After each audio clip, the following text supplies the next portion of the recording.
दोस्तों नमस्कार। Proactive global analysis के प्लेटफॉर्म पे आप सबका स्वागत है। दोस्तों आज 78वें स्वतंत्रता दिवस की आपको बहुत बहुत शुभकामना। और आज के समाचार जो रात्रि समाचार उसके साथ हम आपके सामने प्रस्तुत हैं। दोस्तों आप लोग हमसे इस बात से नाराज़ भी होंगे कि हम आपको सिर्फ समाचार के साथ छोड़ जाते हैं, उसके एनालिसिस पर बिल्कुल भी ध्यान नहीं देते। लेकिन हम क्या करें, हमको लगता है कि पहले आप लोग इस बात से काफ़ी आप खुद से अध्ययन करें, चीज़ों को पढ़ें और उसके बाद विश्लेषण करने की क्षमता जब आप में आ जाए, चीज़ों को आप समझना शुरू कर दें, तो फिर हम आपके साथ साथ विश्लेषण भी इसमें करेंगे। अभी हमारी कई तरह की सीमाएं हैं और हम चाहते हैं कि आप चीज़ों को बस अपने स्तर पर समझें, उन्हीं चीज़ों को देखें और समझें जो आपके सामने हैं। दोस्तों मेरा ये मानना है कि रात में जो समाचार आता है, जो 9:45 के आसपास आता है और 15 मिनट तक ये समाचार जो है वो वाचन किया जाता है ऑल इंडिया रेडियो पर, ये आपके करंट अफेयर के दृष्टिकोण से बहुत बहुत ही अच्छा माना जा सकता है। ये एक कह सकते हैं कि आपके लिए एक हॉट टेक्स्ट बुक हो सकता है, बहुत बड़ी चीज़ होती है। और इसके साथ साथ ना सिर्फ आप वनडे एग्ज़ाम के लिए, बल्कि इसके साथ साथ आप जो मेंस एग्जामिनेशन होते हैं उसके लिए भी यहाँ से बहुत सारे कंटेंट निकाल सकते हैं। इसमें सरकार की जो बातें होती हैं वो होती हैं, सरकार का वक्तव्य होता है, सीधे सीधे सरकारी जो मंत्रालय है उससे जुड़े हुए खबर यहाँ बताए जाते हैं। जो महत्वपूर्ण पद पर नियुक्ति की गई है, सरकार के जो महत्वपूर्ण इनिशिएटिव्स हैं या कार्यक्रम हैं, उन सबको यहाँ बताया जाता है। वो भी बहुत गंभीरता के साथ बताया जाता है।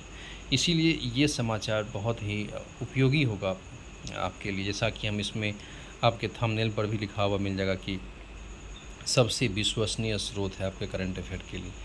तो दोस्तों इसको पढ़िए। और आज हमारे देश में जो नरेंद्र मोदी जी हैं, देश के प्रधानमंत्री, 11वीं बार लाल किले के प्राचीर से देश को संबोधित किए हैं और इस संबोधन में उन्होंने कई प्रकार के जो उनके सराहनीय कार्य रहे हैं, उनके द्वारा किए गए जो देश में पिछले 10 सालों में जो कार्य किए गए हैं, उन योजनाओं को वो गिना रहे थे।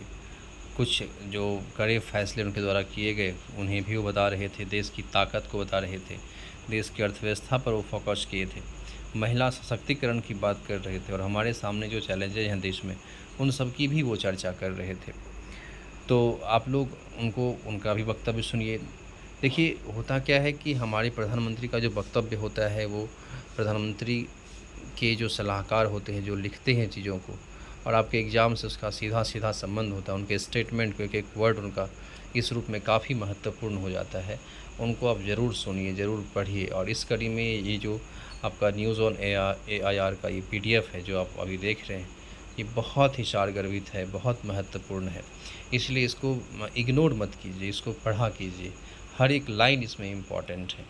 यहाँ पे हम आपके लिए काफ़ी कलरफुल चीज़ों को लेके नहीं आ पाते हैं। इसकी भी हमारी सीमा है। हम आपके सामने सिर्फ वही प्रस्तुत कर पाते हैं जो हमारे पास ब्लैक एंड वाइट में अवेलेबल है। तो दोस्तों इसको पढ़िए, ज्ञान कहीं से भी आए आपके लिए बहुत महत्वपूर्ण है। क्योंकि बिहार में और या देश के अन्य एग्जामिनेशन जो कंपटीशन के होते हैं उसमें करंट अफेयर का इम्पोर्टेंस बहुत अधिक बढ़ गया है।